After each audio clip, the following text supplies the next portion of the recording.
Pak Lino, baru saja saya menyinggung soal dwelling time. Sebetulnya ramenya soal Priok itu kan dimulai dengan soal dwelling time ini. Dan saya kira orang tidak akan pernah lupa bagaimana kita menonton Presiden tampak marah karena dwelling time, karena lamanya bongkar muat di Tanjung Priok. Coba kita lihat nih. Sampaikan kalau sudah sulit, ya, bisa aja dirjennya saya copot, bisa aja pelaku di lapangan yang saya copot, bisa juga menterinya aja saya copot. Pasti kalau saya kerja. Pak Lino, selepas pernyataan Presiden, apakah ada perbaikan soal dwelling time ini di Priok? Sampai sekarang, gitu. Nah, Saya lihat belum bergerak banyak, Pak. Persoalannya begini, Pak. Oke. Ya. Persoalannya begini. Semua orang tuh interestnya lihat dwelling time rata-rata. Persoalannya bukan rata-rata. Itu yang saya selalu bilang. Persoalannya itu standar deviasinya kebesaran. Jadi rata-rata sekarang 5,2 hari, 5,1 hari. 5,2 hari ya. Untuk impor. Ya. Sebenarnya kalau dilihat dari tataran dunia itu nggak jelek. Ya. Karena 5,2 is not bad, Pak. Persoalannya tuh kita rata-rata, standar deviasinya. Standar deviasi itu bisa 1 hari, bisa 3 hari, bisa 3 minggu. Tapi bisa juga bisa berbulan-bulan. bulan. Oh. Itu yang menimbulkan ketidakpastian. Kalau standar deviasi 1 hari, Pak Don, katakan dwelling time 7 hari. Orang tahu, oh barang saya 8 hari di Priok, saya bisa masukin sebagai bagian dari inventory saya. Ya. Tapi saya yakin 8 hari keluar.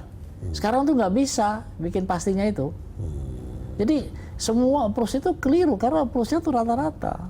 Approach rata-rata, lalu kemudian kita lihat itu seperti among the crowded aja problemnya. Jadi Karena tidak kalau bisa dilihat ya, satu-satu. Kalau lihat ya, kita 5,3 hari yang impor.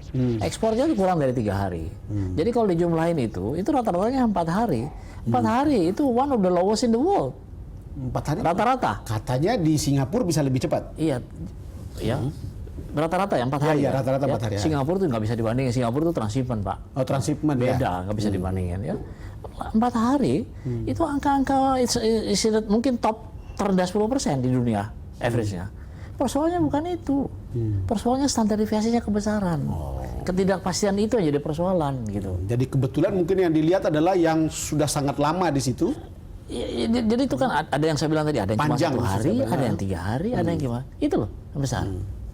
Nah, persoalan kita menimbulkan yang paling banyak itu kan kita ada namanya pre-custom clearance.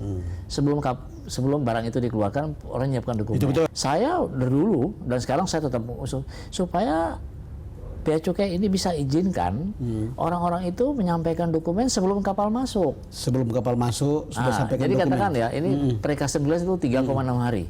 Kalau Bapak bisa menyampaikan dokumen -4 sebelum kapal masuk, pre-custom kan jadi 0. Tanpa ngerubah aturan yang ada.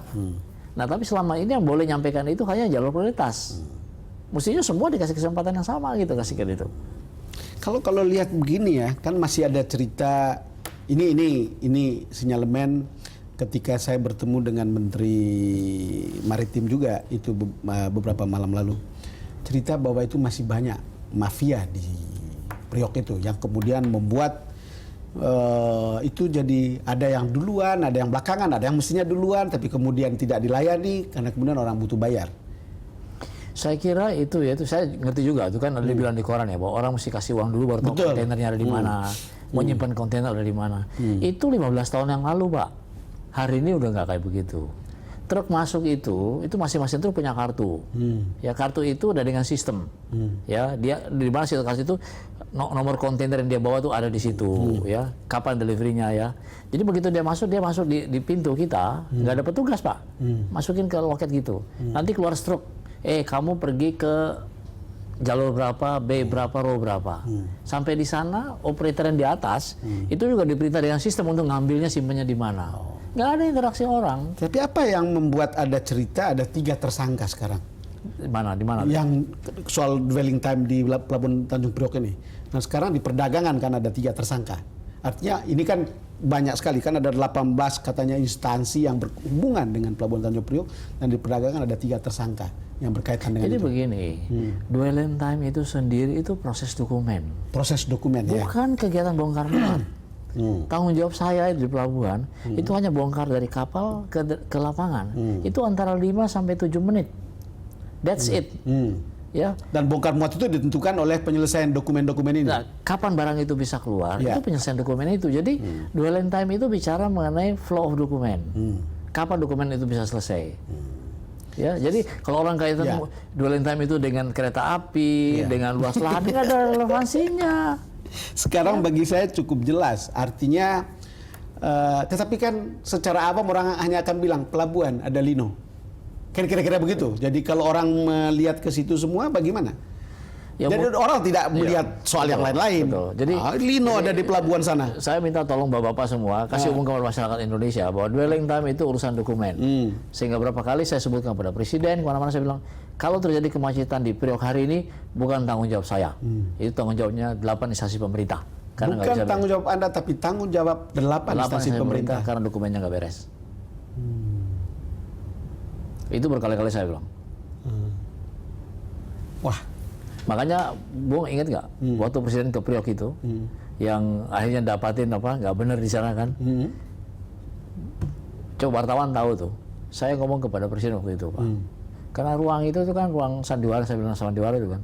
Dan saya ngomong sandiwara itu depan menteri dan depan dirjen, depan semua petugas. Saya bilang, Bapak Presiden, yang Bapak lihat tadi itu semua sandiwara besar.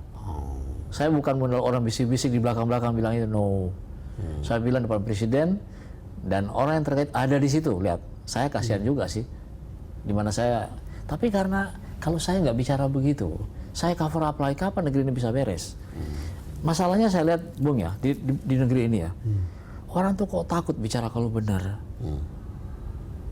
Ya, artinya benar tuh nyakitin orang lain gitu. Orang kok takut bicara gitu, tapi ngorbankan orang banyak. Masalah saya Pak Lino, Anda bicara benar, tetapi Pak Rizal Ramli atau siapapun orang lain merasa bicara benar. Titik temunya ada di mana? Jadi ini kan cerita-cerita yang menurut saya tidak pernah bayangkan dulu bahwa akan ada perdebatan terbuka kayak begini.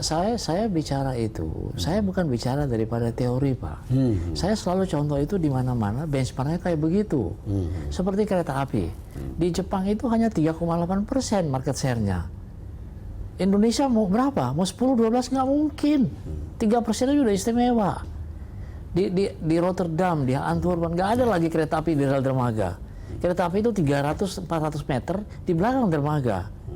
Kita jangan bikin sesuatu yang unik, di mana itu akhirnya menurunkan produktivitas kita. Jadi ketawain orang lain.